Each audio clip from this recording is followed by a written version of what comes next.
Hey everyone, it's your Rocket Rack guide, Josh. Thanks for tuning in to the next installment in this video series about how to use the Rocket Rack Configurator. If you haven't already, I'd highly encourage you to check out the other videos in this series so you can learn more about how to use the configurator. But for this video, let's get started working with flat rack wall mount assemblies.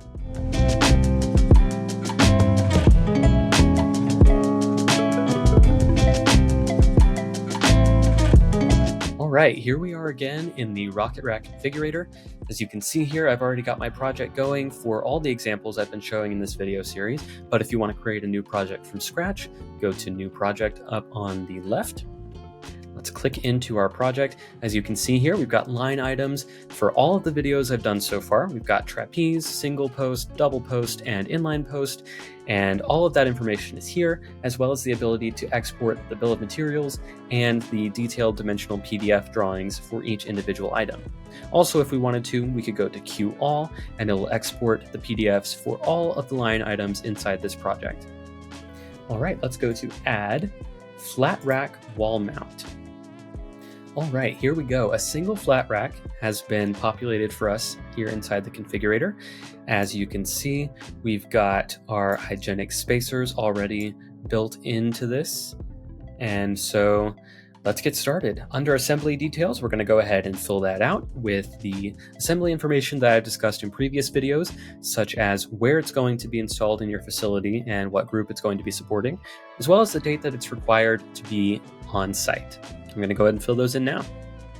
All right, now that the assembly details are complete, the first thing to update here is the mounting elevation. So if this needs to be 10 inches off the ground, we can say 10, and it's not going to update anything on the rendering except for the rack's designation. This shows that it's 10 inches off the ground. We could change it to 50 if we want, and the rack name would change accordingly. So you can mess with that to your liking, depending on your project needs. The next thing to change here is the mounting options behind the flat rack here. What is mounting it to the wall?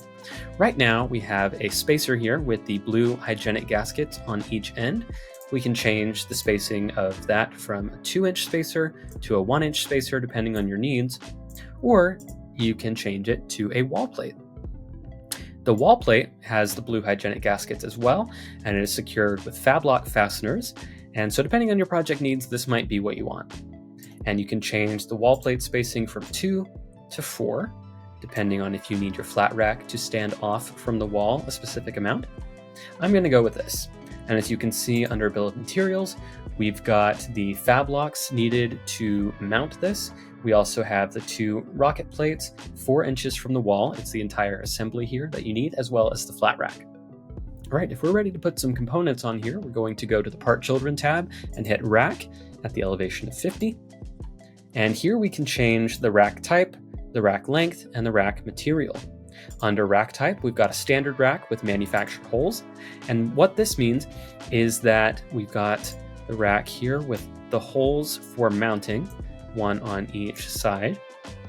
But if we switch to slot-only flat rack, the slot takes up the entire length of the rack, so there are no manufactured holes.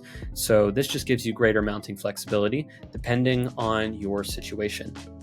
So let's leave it with slot-only flat rack, but let's change the rack length to 24. This will automatically spread out where the wall plates are. And if we change the material, we've got stainless or aluminum. I'm going to switch this back to stainless for now. And you can also go into each individual wall plate assembly and adjust where they are. So let's go to wall plate assembly 2. If you want to change the position offset, this is going to be the one on the left. So to change it to -5, because we have a slot only flat rack, it can just be moved right along like that. And you now have extra mounting space to the left of this wall plate to mount whatever you need. So this is great for those times where if you have to put your wall plates in certain spaces, but you need a little bit more mounting space, you can have this where you've got some extra space on the left. You can also do the same thing with the wall plate assembly on the right, depending on your needs. Honestly, however you want to do that, you can create it in the configurator. Let's go back out to rack 0,50. Again, that's the 50-inch elevation of this rack. Go up to Add, and let's add a U-bolt. All right, so this will allow us to clamp some conduit, perhaps on this left side here. So if we want to move it to the left side, we'll hit U-bolt, position offset. Remember, it has to be a negative number for it to go to the left of center. So we'll hit negative 15. Let's try it. Nope, that is way too far. I overshot that for sure. Let's hit negative 8. There you go. That seems good to me. If we've got some conduit running this direction, say the U-bolt is 1 inch for our 1-inch conduit, and there we go. Now, something neat that you can do with flat rack is that you can actually mount boxes to the flat rack. And so, of course, this is going to be a visual representation of a box. The only thing that's going to be added to the BOM is the things used to mount the box to the rack, not the box itself. So to do that, we're going to go to the rack's level, hit Add, and go to Box. All right, so here it's going to automatically populate for us a second rack to support this box. But as you can see, we have some interference. So to change the interference that's happening between these two wall plates, we can do one of two things. We can either switch out the wall plates for spacers, so there's no interference here, or we can change how the box is being mounted to the rack, and the distance between the two racks can be updated from there. Let's go over to vertical hole distance from center and change it to 4. This is going to change where the mounting holes are. So from the center, now they're both 4 inches from center, both above and below. So now the second rack has moved down to accommodate for that, and there's no more interference. You can also change the horizontal hole distance from center. As you can see, the spacers holding this to the rack are kind of close together here. So let's change it to a 2, and they'll move apart from each other horizontally. And there you go, you can see that reflected there. You can also change if you want the vertical holes or the horizontal holes to be offset just a little bit, so the box isn't mounted like evenly between both racks. So for vertical hole offset, if I change that to 1, it's going to shift just a tad. There you go, see? So more of the box is being supported on this top rack than the bottom rack. So you may want it for whatever reason to be that way. You can also change the size of the box itself, the height, width, depth, and thickness. Now remember, this is all a visual representation, so the box itself is not going to be added onto the BOM. It's the spacers and the representation of the spacing in the rendering and the PDF drawing that you export after this. So if the box's width needed to change to 8, we could account for that. And there you have it, and it would update there on the rendering. And so now if we wanted to, we could make the horizontal hole distance from center maybe 3, just to spread out that mounting a little bit, and we'd have the room to do so. As you can see, our horizontal mounting has spread out. And you can also change the size of the spacers mounting the box. So over here under spacing, you can choose between 1 or 2, and that's going to update here in the rendering. There you go. Now we have 2-inch spacers separating the box from the flat rack if needed. You can also choose to have no secondary mount, where no flat rack is populated to help support this. And if that's the case, feel free to make that choice. You can also switch between how the box is primarily mounted between top and bottom, and you can change the offset of this box along the rack however you would like. So once we're feeling good about this, I might actually add a U-bolt to the 42 elevation rack, just so this conduit here is supported all the way down.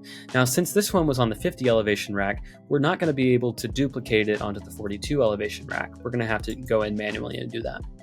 So here we've got a U-bolt at the position of -8. So if we go to rack at 42 elevation, add a U-bolt, I believe it was 1 inch. So here we go, a 1-inch U-bolt at the position of -8. And there you have it, perfectly in line with the one from the first rack. And one final thing to note on the flat rack wall mounting side of things is that you have the ability to add more wall plate assemblies if you feel like you need extra support. So let's go to flat rack elevation 42, go to add, and hit wall plate mounted assembly. This is going to generate a third wall plate on our 42 elevation flat rack. and it's going to give us that extra support for supporting the bottom of the box. And of course, if you click into wall plate assembly, you can change the position that it's located at. I think centered is just fine. And of course, it's got the same level of distance as the other wall plates do between the wall and the rack, the 4-inch spacing that we selected at the very beginning. And that's all there is to it. So if we're thinking that this is looking good, we can go to Actions and hit Queue Outputs. Once again, that's going to generate the PDF drawing for us to look at. And while it's generating, you can check its progress under Jobs. And once it's done, you can find it in Documents.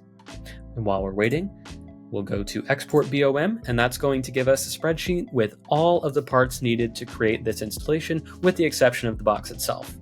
All right, we've exported our PDF drawing, and as you can see here, we've got a very detailed rendering of the flat rack wall mount installation we've created.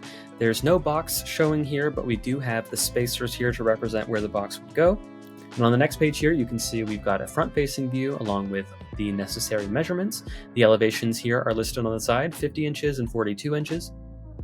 And here is our first rack, the slot-only rack, where our wall plates were adjusted a tiny bit. And then we've got our two 2-inch spacers and a U-bolt. And then on the next page, we've got our other flat rack with the 3 wall plates, the 2 2-inch spacers and the U-bolt. And then at the very end, we've got our parts list with everything needed to create this installation, as well as the total weight for each part. All right, once again, we're looking at the exported BOM that we got out of the configurator. It's a spreadsheet with all the quantities, part numbers, and descriptions for each part that would be needed to create that flat rack wall mount assembly, along with the assembly ID that I gave it, the group, and the area and room where it's going to be located. All right, everyone, that wraps up this video on how to create flat rack wall mount assemblies inside the configurator. I hope you'll join me for the next and final video in our Rocket Rack Configurator series, how to create direct-to-wall assemblies. See you soon.